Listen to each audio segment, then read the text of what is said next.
Hello students, क्या आपने कभी कम्पिटिटिव एग्जाम्स दिया है जिसमें इंग्लिश का सिलेबस भी हो? यदि हाँ, तो यह वीडियो आपके लिए है। स्टूडेंट्स, एग्ज़ाम देने के दौरान आप लोगों ने देखा होगा कि इंग्लिश पोर्शन से कई प्रकार के क्वेश्चंस पूछे जाते हैं, जैसे spotting error, fill in the blank, sentence improvement, active passive, direct indirect, idioms phrases, antonym synonyms, proverbs, homophones, passages, cloze test, sentence completions, sentence improvement, ये सारे क्वेश्चंस कवर किए जाते हैं। स्टूडेंट्स, आप लोगों के डिमांड पर मैं एक एक वीडियो करके से ढेर सारे वीडियो अपलोड करने वाला हूं, जिसमें कुछ टॉपिक्स, कुछ क्वेश्चंस के माध्यम से आप लोग को प्रैक्टिस पेपर देने का प्रयास कर रहा हूं। स्टूडेंट्स, मैं हूं जेके सर और आप देख रहे हैं की टू सक्सेस जेके चैनल। आइए शुरुआत करते हैं।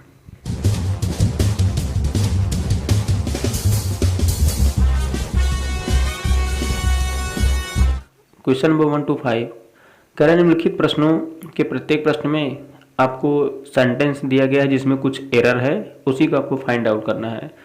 और उसके कई पार्ट में जो एरर है उसमें अगर यदि कोई एरर ना हो तो आप नो एरर को सेलेक्ट करनी।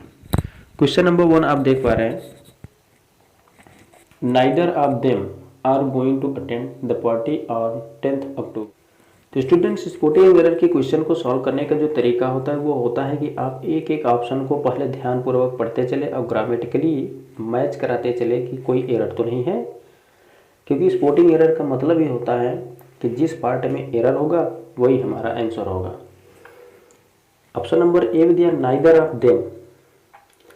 अब यहाँ पर हम आपको बताना चाहेंगे स्टूडेंट्स कि neither of, any of, none of, both of, all of, each of, every of, ये सभी होते हैं डिस्ट्रीब्यूटिव, या तो प्रोनाउन या तो एडजेक्टिव।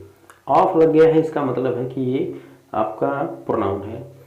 तो इस डिस्ट्रीब्यूटिव प्रोनाउन का एक रूल होता है कि each of, either of, neither of, any of, none of, both of, all of के बाद दो कंडीशंस बनते हैं। इस ऑफ के बाद दो कंडीशन, या तो नाउन आएगा और या तो प्रोनाउन आएगा, और जो दोनों ही होंगे वो प्लूरल फॉर्म में होंगे। जो दोनों होंगे वो प्लूरल फॉर्म में, यानी हम बात करें यदि नाउन होगा तो उसके पहले आर्टिकल द का प्रयोग होता है, और यदि प्रोनाउन होगा तो प्लूरल फॉर्म में तो दोनों रहेंगे, बट यहाँ पर कोई आर्टिकल द का प्रयोग नहीं होता है। तो ऑप्शन नंबर ए में तो आपका करेक्ट है, नाइदर ऑफ देम। और हाँ, यदि प्रोनाउन होगा तो प्रोनाउन के केस में ऑब्जेक्टिव केस होगा हमेशा। तो नाइदर ऑफ देम ये आपका करेक्ट है, आगे लिखा है। और ये डिस्ट्रीब्यूटिव प्रोनाउन बोथ और ऑल को छोड़कर बाकी सभी each, either, neither, any, none, ये सभी सदैव सिंगुलर होते हैं। तो ऑप्शन नंबर ए से पता चल रहा है कि जो नाइदर ऑफ देम है वो आपका करेक्ट है, और इसके लिए जो अगला वर्ब आएगा वो है ईच, लेकिन दिया है इसमें आर। यहीं पर हमारा एरर है स्टूडेंट्स, यहाँ पर आर के स्थान पे इज होगा। तो neither of them is going to attend the party on 10th October, ये आपका करेक्ट हो जाएगा। यदि हम क्वेश्चन नंबर 2 की बात करें स्टूडेंट्स, तो क्वेश्चन नंबर 2 में दिया हुआ है I was surprise and pleased. मैं आश्चर्यचकित और खुश हो गया। व्हेन, जब, आई was informed of me winning the contest. Informed of me, ये तो आपका इन्फॉर्म्ड ऑफ मी ऑब्जेक्टिव यहाँ तक सही है, बट यदि यहीं तक अगर क्वेश्चन होता तो ठीक होता। आगे ऑप्शन दिया विनिंग द कंटेस्ट, यानी कि एक ऑब्जेक्ट ये भी हो रहा है। तो इस कंडीशन में इन्फॉर्म्ड ऑफ मी ना होकर, चूंकि ये एक नाउन बन रहा है और नाउन के पहले हमारा जब भी कोई प्रोनाउन आएगा तो होता है आपका पॉजेसिव एडजेक्टिव, और पॉजेसिव एडजेक्टिव मी ना होकर वहाँ पर हो जाएगा माई। मी में एरर है यहाँ पे, तो हम कह सकते हैं टोटल हो जाएगा I was surprised and pleased when I was informed of my winning the contest, correct होगा। Question number 3, my teacher said that sun is a star. My teacher, मेरे अध्यापक ने कहा कि सन एक स्टार है, सन एक तारा है, यानी कि सूरज एक तारा होता है। तो यहाँ पे स्टूडेंट जो मिसिंग पॉइंट है वो है बी ऑप्शन में, वो ये है कि किसी भी नाउन के पहले होता है आर्टिकल का प्रयोग, और यहाँ पे क्योंकि इंट्रोड्यूस किया जा रहा है कि सूरज एक तारा होता है, इसलिए इस सन के पहले आर्टिकल द का प्रयोग होगा। आइए क्वेश्चन नंबर 4 की तरफ। क्वेश्चन नंबर 4 कहता है, he told me that it was his friend Shankar's house. Student, जैसा कि आप जानते होंगे, यह आपके इनडायरेक्ट नरेशन के क्वेश्चन है, जैसे कि भी क्वेश्चन नंबर 3 दिया गया था। ही टोल्ड मी दैट, उसने मुझसे बताया कि it was his friend Shankar's house, यह उसके मित्र के शंकर का घर है। स्टूडेंट, जैसा कि आप हिंदी में मेरा सुने हैं गलत है, वैसे इंग्लिश में भी दिया है। यहाँ पर होना चाहिए हिज फ्रेंड शंकर्स हाउस, नहीं बल्कि हिज फ्रेंड शंकर्स हाउस, यानी कि फ्रेंड में जो अपॉस्ट्रोफी एस लगा है वह आपका एरर है। यानी हो जाएगा he told me that it was his friend Shankar's house, तब नो एरर कहलाएगा। क्वेश्चन नंबर 5 की बात करते हैं students. This is the road whose inauguration was done by the president। यह वही रोड है जिसका उद्घाटन राष्ट्रपति के द्वारा किया गया। क्वेश्चन में ऑप्शन नंबर बी में एरर है, वो क्या है जरा देखिएगा। This is the road, this is the student, this is the book, this is the teacher होने की वजह से हम कह सकते हैं कि यह वही रोड है, या वही सड़क है, या वही अध्यापक है, या वही पुस्तक है। आगे लिखा है वुज, तो यहाँ पर रिलेटिव प्रोनाउन का प्रयोग किया गया है। रिलेटिव प्रोनाउन वुज अर्थात पॉजेसिव एडजेक्टिव के रूप में आया है। वुज इनॉग्रेशन, जिसका उद्घाटन। वुज आता है लिविंग चीज के लिए, जिसका एंटीसीडेंट, वुज का जो एंटीसीडेंट है वो है रोड। रोड आपका नॉन लिविंग है, और नॉन लिविंग के लिए हम वुज का प्रयोग नहीं करते हैं। इसके लिए पॉजेसिव एडजेक्टिव होता है ऑफ विच, यानी कि वुज के स्थान पर हो जाएगा ऑफ विच। यानी हम कह सकते हैं this is the road of which inauguration was done by the president, यानी कि बी में आपका एरर है। नेक्स्ट क्वेश्चन है, डायरेक्शन पढ़ते हैं 6 to 10 in each of the following question. प्रत्येक प्रश्न में एक सेंटेंस या उसका पार्ट दिया गया है जो अंडरलाइंड या बोल्ड है। 4 अल्टरनेटिव, 4 ऑप्शन दिए गए हैं, जिसमें से हमें सेंटेंस को इम्प्रूव करना है। उसमें से करेक्ट विकल्प को चुनिए। यदि उसमें कोई इम्प्रूवमेंट ना हो तो हम सेलेक्ट करेंगे नो इम्प्रूवमेंट ऑप्शन को। आइए शुरुआत करते हैं। क्वेश्चन नंबर 6 की बात करें स्टूडेंट्स, तो हम लोग देख पा रहे हैं लिखा हुआ है a buffalo can not defend a buffalo against lion. यानी इस क्वेश्चन में पूरा अंडरलाइन किया गया है, हम पूरे को बदलना चाहेंगे। यदि इसमें कोई एरर नहीं होगा तो हम डी ऑप्शन को सेलेक्ट करेंगे, जिसमें लिखा है नो इम्प्रूवमेंट। स्टूडेंट्स, अब buffalo can not defend buffalo against lion, यानी कि एक भैंस शेर के विरुद्ध में एक भैंस का सुरक्षा नहीं कर सकती। तो स्टूडेंट, यहाँ पे कहने की ये बात है कि एक बफेलो का सुरक्षा नहीं कर सकता, ये गलत है। यहाँ पे होगा क्या कि कोई भैंस दूसरे भैंस का शेर के विरुद्ध में सुरक्षा नहीं कर सकता। तो एक भैंस दूसरे भैंस के विरुद्ध में, तो जिस ऑप्शन में होगा हम उसको सेलेक्ट करेंगे। ऑप्शन नंबर ए में दिया है a buffalo can not defend another buffalo against a lion, ये करेक्ट आंसर है। सेकंड में दिया है बफेलो कैन नॉट, तो बफेलो एक नाउन है जिसके पहले आर्टिकल वगैरह आना चाहिए, नहीं आया, इसलिए गलत हो गया। थर्ड में भी यही प्रॉब्लम है, इसलिए हमारा ए ऑप्शन आपका करेक्ट है। तो हम आगे बढ़ते हैं। अब क्वेश्चन नंबर हम 7 की बात करते हैं students. We did not see this movie yet, यानी इसका हिंदी होगा हमने अभी तक इस मूवी को नहीं देखा। प्रॉब्लम यहाँ पे ये है स्टूडेंट कि अभी तक आ गया, और अभी तक ये जो वर्ड है येट, इसकी वजह से हम कह सकते हैं कि ये पास्ट से प्रेजेंट को जोड़ता है, और इसके लिए जो हमारा टेंस रिस्पॉन्सिबल होता है वो होता है परफेक्ट टेंस। तो परफेक्ट टेंस के लिए स्टूडेंट्स हम लोग देखेंगे कि ऑप्शन नंबर ए में है सीन थर्ड फॉर्म तो दे दिया, नेवर दे दिया, बट स्टूडेंट्स यहाँ पे उसका हेल्पिंग वर्ब नहीं मिल पा रहा है। और आप देख पा रहे हैं कि जो अंडरलाइन पार्ट है वो है डिड नॉट सी, इसी के स्थान पर दिए गए ऑप्शन में से कोई एक रखना है। बी ऑप्शन दिया है we have not seen this movie yet. Students यहाँ पर यही ऑप्शन आपका सही है, हम जिसको कह सकते हैं बी वाला करेक्ट आंसर है।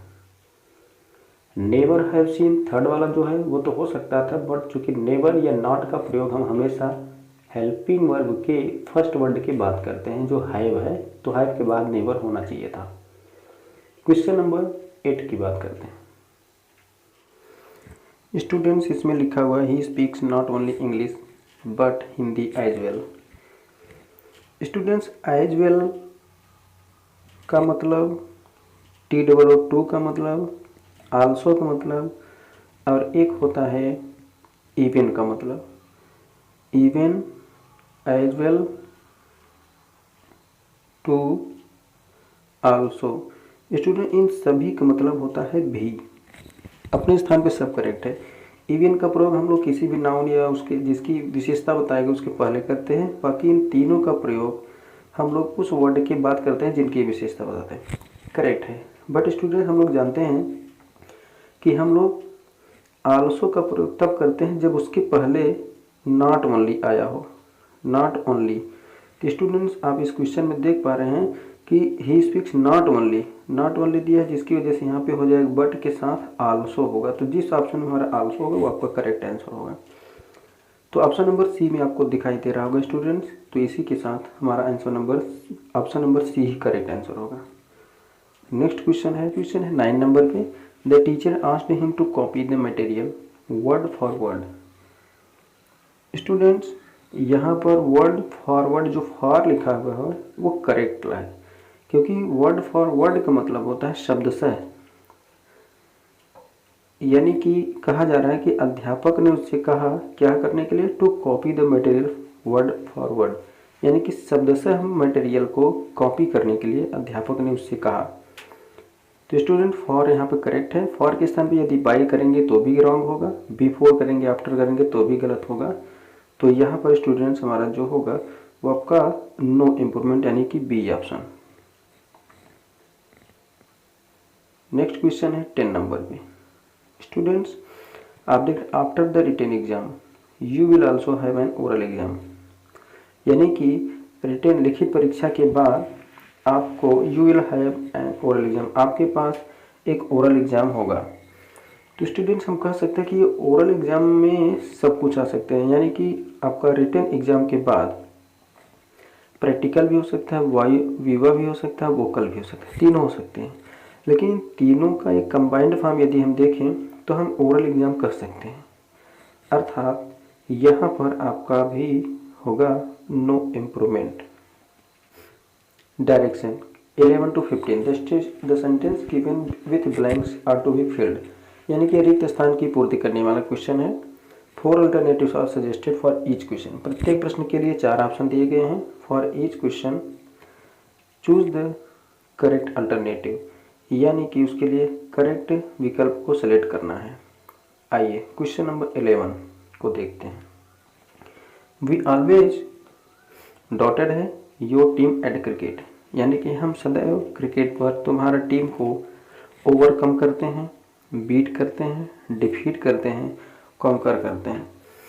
स्टूडेंट सभी का मतलब एक जैसा लग रहा है, लेकिन ओवरकम मतलब होता है क्या, पराजित करना या हराना। बीट का मतलब होता है हराना, डिफीट का मतलब भी होता है हरा देना, कंकर का मतलब भी होता है पराजित करना या हराना। स्टूडेंट्स यहाँ पर एक क्वेश्चन देने का मतलब वो पूछना चाहता है कि यहाँ पर सुटेबल वर्ड्स कौन सा प्रयुक्त होगा। तो जैसा कि आप जानते हैं यहाँ पे जो एरिया दिया है वो है आपका क्रिकेट। तो क्रिकेट वगैरह के लिए, गेम के लिए हम लोग हमेशा करते हैं बीट का प्रयोग, ओवरकम नहीं, डिफीट का नहीं, कंकर का नहीं। क्वेश्चन नंबर 12 दिया है शीला गेंड एन एडवांटेज मी।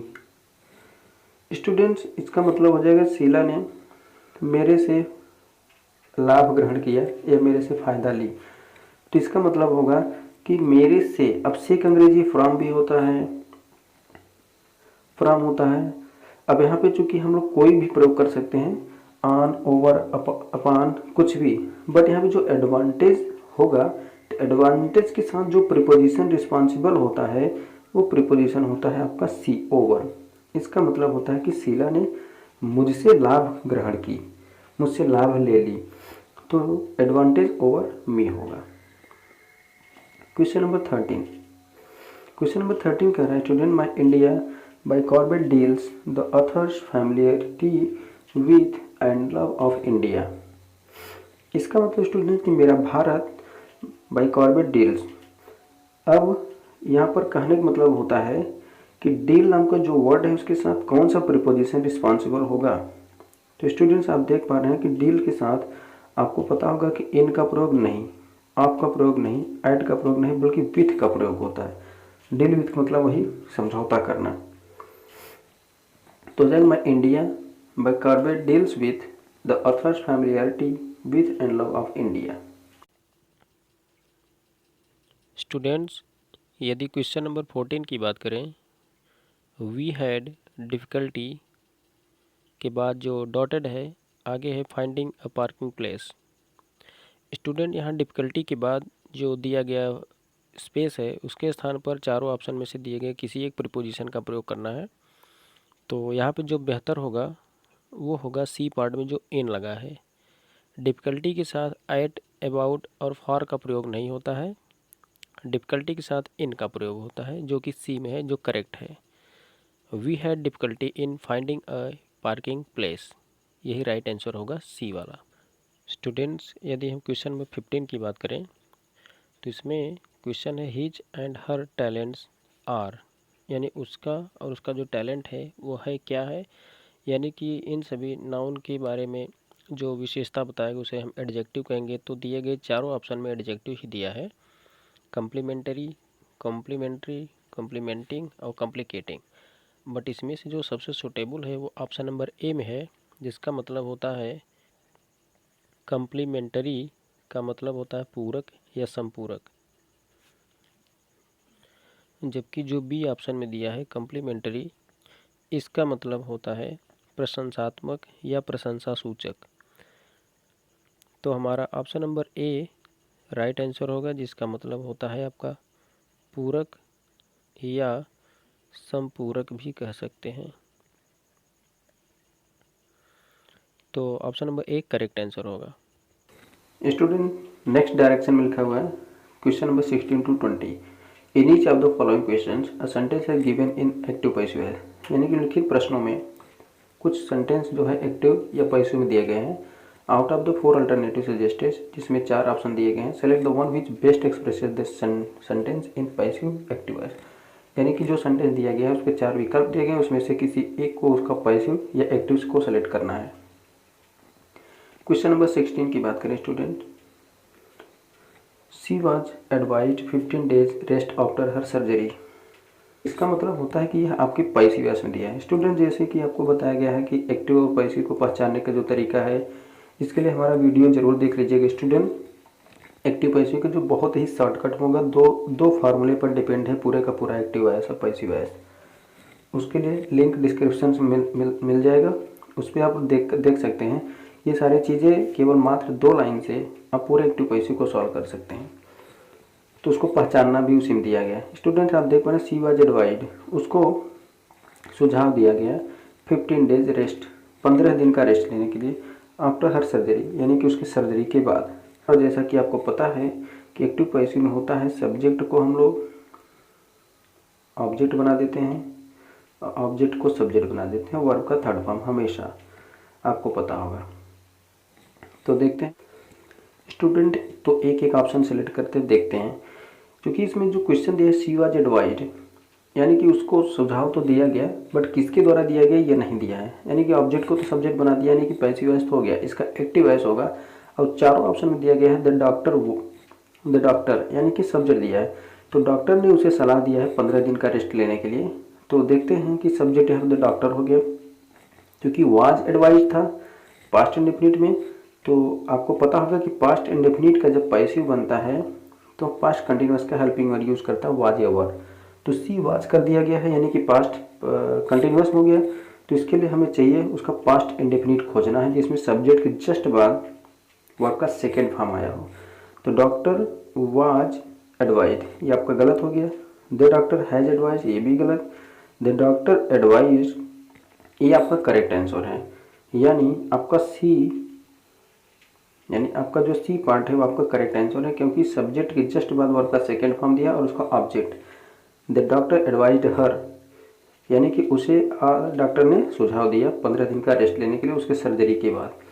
तो इसी का वो पैसिव बनाया है, थर्ड का ही वो पैसिव बनाया है, she was advised. Next question है 17 पे, हु टीचेस यू इंग्लिश, यानी कि आपको अंग्रेजी कौन पढ़ाता है।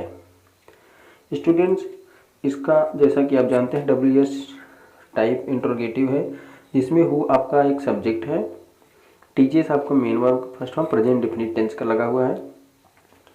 तो कहा जा रहा है कि आपको अंग्रेजी कौन पढ़ाता है। तो हु चूँकि सब्जेक्ट है तो इसका ऑब्जेक्ट आपको होता है हूँ। तो हमको और आपको पता भी है कि रूल होता है सब्जेक्ट को हम बाई लगा के ऑब्जेक्ट कर देते हैं, ऑब्जेक्ट को सब्जेक्ट बना देते हैं, वर्ब का थर्ड फॉर्म कर देते हैं। तो उसी के अकॉर्डिंग होगा।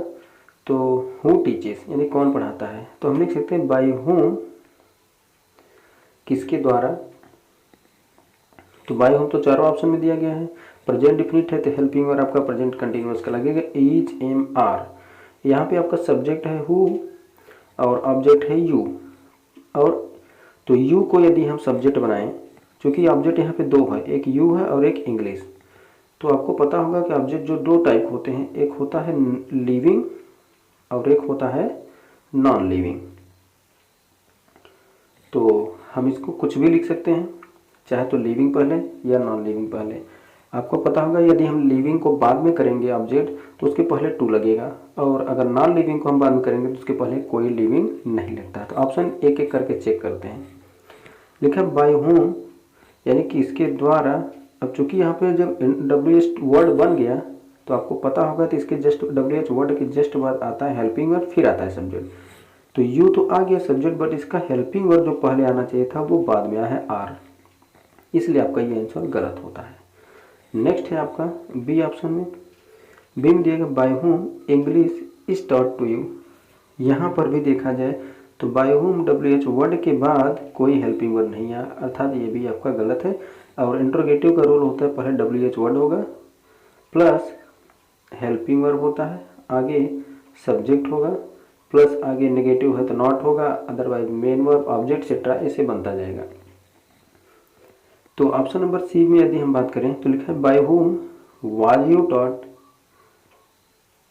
इंग्लिश। आपको पता है कि जो क्वेश्चन दिया गया वो प्रेजेंट डेफिनिट में है, तो हमारा जो पैसिव बनेगा वो होगा प्रेजेंट कंटिन्यूअस के हेल्पिंग वर्ब से, और सी वाले में जो वाज देकर गलत कर दिया क्योंकि पास्ट में कर दिया, इसकी वजह से आपका गलत हो गया। जबकि डी में आपका करेक्ट है बाय हूँ यानी किसके द्वारा, WH वर्ड हो गया प्लस हेल्पिंग वर्ब आपका आर हो गया और सब्जेक्ट हो गया यू, और यू के बाद हो गया मेन वर्ब जो कि लिखा है थर्ड फॉर्म में टॉट, और आगे उसका हो गया इंग्लिश ऑब्जेक्ट। ये आपका करेक्ट आंसर होगा, डी वाला आपका करेक्ट है। क्वेश्चन नंबर 18 की बात करें student, someone will pay you next Monday, यानी कि आपको अगले महीने कोई पे करेगा। तो यानी कि फ्यूचर का कंटिन्यूअस है, या हम ऐसे भी कर सकते हैं मॉडल का फ्यूचर इंडेफिनिट है या मॉडल इंडेफिनिट कर सकते हैं।